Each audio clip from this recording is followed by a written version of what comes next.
नमस्कार, मैं हूं अभिषेक मिश्रा और आप देख रहे हैं चुनाव आज तक। उत्तर प्रदेश के लोकसभा चुनाव का प्रचार जोरों पर है, लेकिन 12 सीटें अभी भी बीजेपी की साफ नहीं हो पा रही, जहां पर प्रत्याशी उतारने की कवायद अभी बची हुई है। इसमें सबसे महत्वपूर्ण कैसरगंज की वो सीट है जहां पर दाव लगाने से पहले बीजेपी बार बार विचार कर रही है। दरअसल इस सीट पर काबिज हैं सांसद बृजभूषण शरण सिंह। 2009 में समाजवादी पार्टी और 2014 और 19 में बीजेपी के सिंबल से लगातार चुनाव जीत रहे बृजभूषण शरण सिंह के लिए ये सीट उनकी साख का सवाल है। और यही कारण है कि माना जा रहा है कि बृजभूषण शरण सिंह इस चुनाव में एक बार फिर से अपनी दावेदारी की तैयारी कर रहे हैं और पूरा मूड बना चुके हैं कि वो ही इस सीट पर लड़ेंगे। लेकिन सूत्रों के मुताबिक केंद्रीय नेतृत्व ने एक इशारा दिया कि इस सीट पर बृजभूषण के अलावा उनका कोई परिचित परिवार का या कोई और व्यक्ति चुनाव लड़ने के लिए राय बनती नजर आ रही है। लेकिन बृजभूषण शरण सिंह इस मामले में तैयार नजर नहीं आते। माना जा रहा है कि वो चाहते हैं कि इस सीट पर वही चुनाव लड़े। वो तैयारी लंबे समय से कर रहे थे और जिस तरीके से खास तौर पर कुश्ती संघ के अध्यक्ष रहते हुए उन पर जो आरोप लगे, उसके बाद में महिला खिलाड़ियों का प्रदर्शन हुआ, लगातार उसको लेकर के कार्रवाई हुई और उसके बाद में हालांकि कानूनी तौर पर वो अपने आप को भले ही इससे दूर बताते हों, दोषी नहीं बताते हों, लेकिन राजनीतिक तौर पर विपक्ष को एक बार फिर से बृजभूषण शरण सिंह पर उंगली उठाने का मौका मिलेगा। इसीलिए बीजेपी का केंद्रीय नेतृत्व बृजभूषण शरण सिंह की इस दावेदारी से बचता हुआ नजर आ रहा है। दरअसल परिसीमन के बाद से कैसरगंज का जो इलाका है उसमें बाराबंकी का कुछ विधानसभा अलग हो गई और आज की स्थिति में देखें तो गोंडा की ज्यादातर जो विधानसभा है वो यहाँ पर लगती है और उसके अलावा अगर देखें तो कैसरगंज की भी विधानसभा जो है वो यहाँ पर लगती है। अब अगर यहाँ के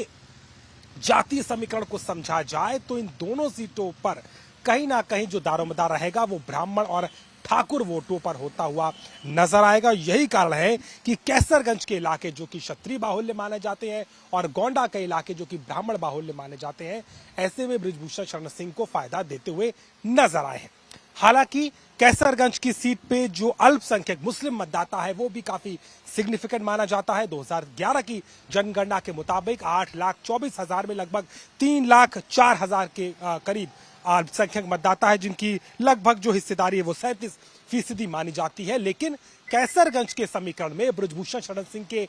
पाले में मुस्लिम मतदाता भी नजर आए हैं और जो सामाजिक समीकरण वहां पर बनाते हैं बृजभूषण शरण सिंह, वो उनको पूरा फायदा यहां पर देता हुआ नजर आता है। इसमें खास तौर पर देखें तो गोंडा की 3 विधानसभा और बहराइच जिले की 2 विधानसभा लगती हैं और इन पूरे क्षेत्र में चाहे वो आप बहराइच की बात कर ले, गोंडा की बात कर ले, अयोध्या के बॉर्डर की बात कर ले, इन सभी इलाकों पर बृजभूषण शरण सिंह का अच्छा खासा वर्चस्व है और यही कारण है कि बृजभूषण इस सीट पर लगातार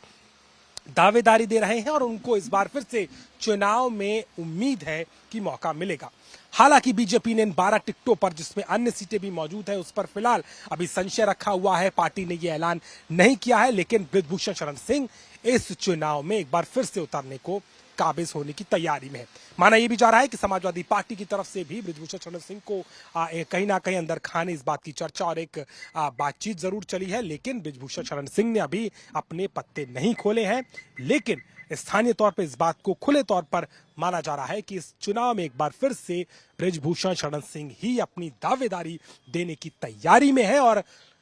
इसके अलावा अपने किसी भी जानने वाले पारिवारिक चेहरे पर भी दाव लगाने को वो तैयार नहीं है।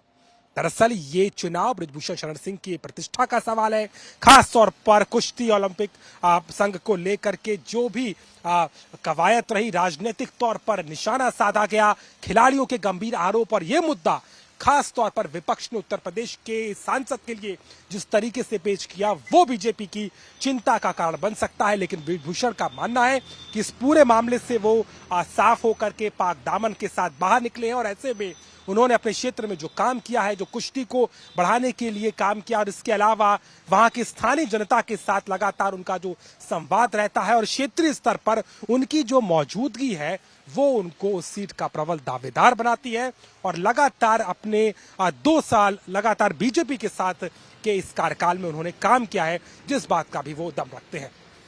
हालांकि अब देखना होगा कि बीजेपी का आला कमान इस पर क्या फैसला करता है, लेकिन चर्चा तेज हो रही है और माना जा रहा है कि बृजभूषण शरण सिंह ही अपनी सीट पर दावा ठोक रहे हैं और उनको पूरी उम्मीद है कि कैसरगंज की सीट पर तीसरी बार बीजेपी के सिंबल पर लड़ने के लिए वही सबसे प्रबल दावेदार होंगे, जिस पर आखिरी फैसला पार्टी आला कमान को लेना है। लेकिन ये जरूर है कि कैसरगंज की सीट उत्तर प्रदेश के लोकसभा चुनाव में एक स्टार सीट और एक चर्चा की सीट बनी हुई है, जहां पर बीजेपी की टिकट का इंतजार है। समाजवादी पार्टी भी खाक लगाए बैठी है और कहीं ना कहीं बृजभूषण शरण सिंह के साख को लेकर के भी ये सीट काफी महत्वपूर्ण मानी जा रही है। चुनाव आज तक के लिए अभिषेक मिश्रा,